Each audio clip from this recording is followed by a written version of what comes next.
بسم اللہ الرحمن الرحیم۔ جاوید ہاشمی عرض کر رہا ہوں، میرے بچوں، میرے پیارے پاکستانیوں، آج آپ کے سامنے ہے کہ جو ہمارا پاکستان لہو لہو ہے، ہر طرف گولیاں چل رہی ہیں اور پاکستانی مارے جا رہے ہیں، مارنے والے بھی پاکستانی ہیں،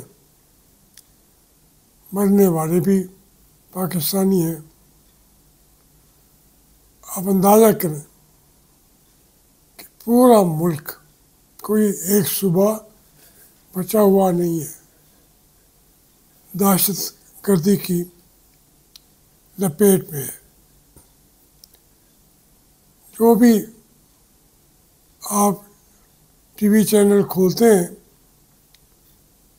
تو سوائے خون کے کوئی اور عنوان ہی نہیں ہے۔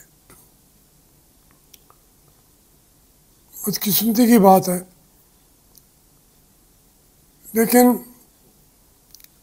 ہمارے جو ارباب حلف و عقد ہیں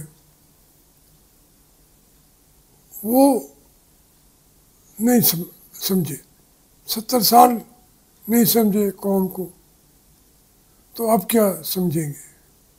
میں یہ تو نہیں کہتا کہ ان کی سوچ برطانوی ہے یا امریکی ہے، یا صرف زندگی بھر وہ پیسے کمانے کے لیے جرنیل بنتے ہیں، پولیٹیشین بنتے ہیں۔ کاروباری انداز کو بھی کچھ نہیں کہہ سکتے، لیکن سب کا مفاد ایک ہی ہے کہ پاکستان کے وجود کو، پاکستان کی ہڈیوں کو وہ چوستے رہیں۔ تو ایسی صورتحال میں پاکستان کے روح میں جو بے چینی ہے، جو درد ہے، اس کو وہ کیا محسوس کریں؟ ہمیں ہر بندے کو بھوک کے لالے پڑے ہوئے ہیں، اور آج تک ہمارے وزیر اعظم نے بھی کبھی ان کے اصل دکھوں کا ذکر بھی نہیں کیا، میاں نواز شریف بھی نہیں کرتے۔ یہ آج اویس لغاری ملتان میں تھے، وہ کہتے ہیں جی آپ کو سمجھ نہیں آتی، تو اس ایک آدمی نے کہا ہمیں تو آتی ہے، آپ کو سمجھ آ رہی ہے کہ نہیں آ رہی؟ تو یہ ایک ایسی صورتحال ہے کہ بالکل بے درد لوگوں کو اقتدار سنبھال کے دے دیا گیا ہے۔ میں نہیں کہتا کہ عمران خان کے حکومت ہوتی تو وہ یہ نہ کرتے، لیکن میں سمجھتا ہوں کہ ان کے سامنے یہ چیزیں نہ کرنے کا، ان کے فیصلے تبدیل کرنے کا اختیار بھی نہیں تھا۔ وہاں تو ہماری اسٹیبلشمنٹ اپنی مرضی سے 10 سال 15 سال پہلے لیڈرشپ تیار کرتی ہے۔ عمران تو ان کے خلاف توقع ابھی تک ڈٹا ہوا ہے۔ جو ہمارے باخبر ذرائع تو کہہ رہے ہیں کہ اگست یا ستمبر کے شروع میں عمران خان کو رہا کر دیا جائے گا، مجھے ابھی بھی شک ہے. ہم اپنے حالات کو دیکھتے ہیں، اس کے اندر وہ آخری دم تک کوشش کریں گے کہ جو مینڈیٹ ہے، جو ملا ہوا ہے، اتفاق سے عمران خان کو ملا ہوا ہے، اس کو بھی نہ ملا ہوا تو ہوتا. جس کے پاس مینڈیٹ ہے اس کے یہ دشمن ہے. اب یہ عجیب مفادات ہیں ہماری قوم کے رہنماؤں کے، ہماری قوم کی جو عسکری قیادت یہ ہے کہ وہ مینڈیٹ کے خلاف ہوتے ہیں، ہمیشہ خلاف رہتے ہیں. انہیں پتہ ہے کہ مینڈیٹ کو جو لوگوں کا فیصلہ ہے اس کو ہم نے قبول کر لیا تو پھر ہمارا تو کوئی وجود بھی نہیں رہے گا.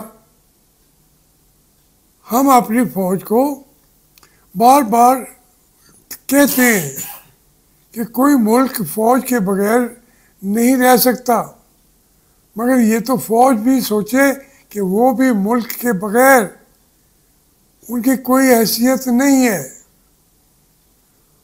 وہ ہمیں ہر وقت گلے شکوے کرتے رہتے ہیں کہ ہم آپ کو سیلاب میں کام آتے ہیں، ہم آپ کو فلاں موقع پہ کام آتے ہیں. آپ تو ہر ایک چھوٹے سے کام کے بھی پہلے کہتے ہیں بجٹ بناؤ، ہمارے اتنے ارب دو، پھر استحکام پاکستان کی بات کریں گے، پھر ہم کچے کے ڈاکوؤں کو بھی پکڑ لیں گے، اور جھوٹ بولتے ہیں، پکڑ تو کبھی نہیں سکے. اب لوگ اس قیادت پر، عسکری قیادت پر اعتماد کیسے کریں؟ یہ ہے ہمارا اندر کا مسئلہ.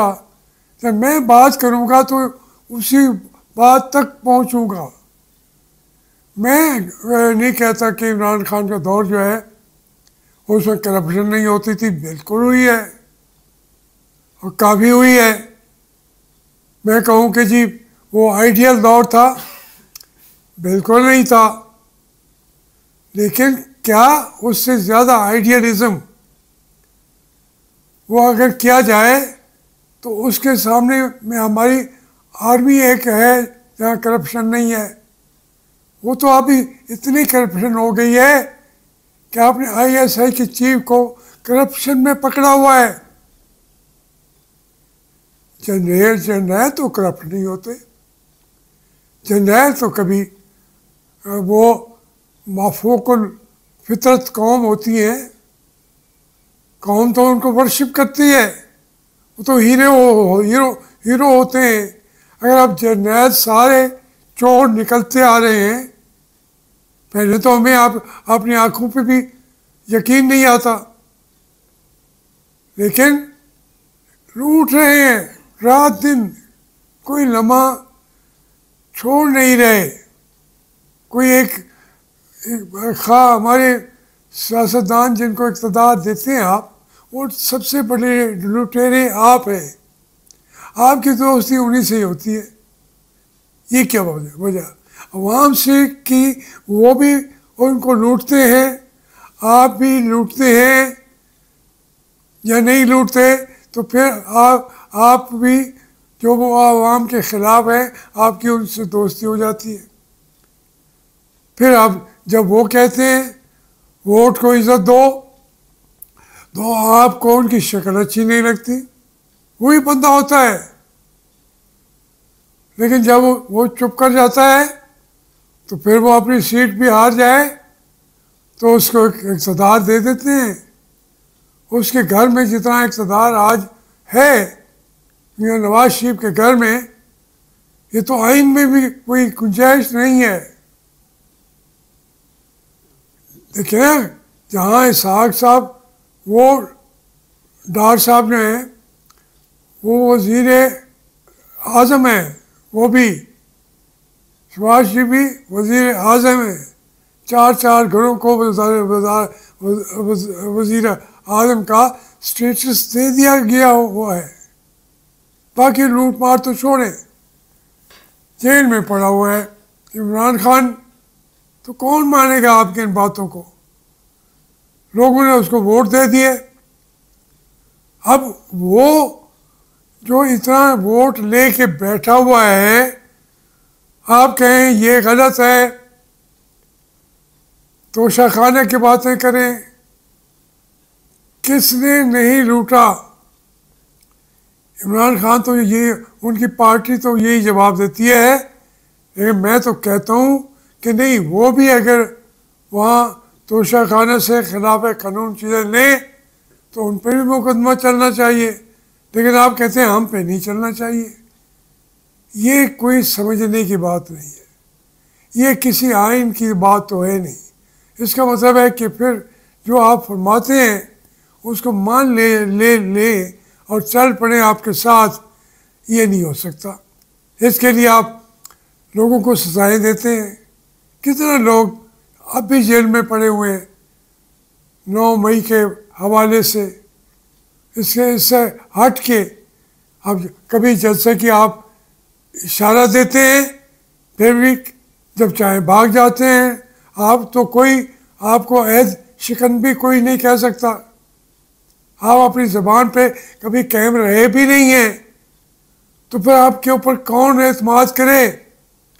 بلوچستان کے وہ لوگ جو اب اتنی انتہا پہ پہنچے ہوئے ہیں کہ بسوں میں لوگوں کو شناختی کارڈ دیکھ کے، جس کو پنجاب کا سمجھتے ہیں، وہ اپنی بھوک مٹانے کے لیے مزدوری کر رہا ہو بلوچستان میں، وہ اس کو بھی قتل کر دیتے ہیں.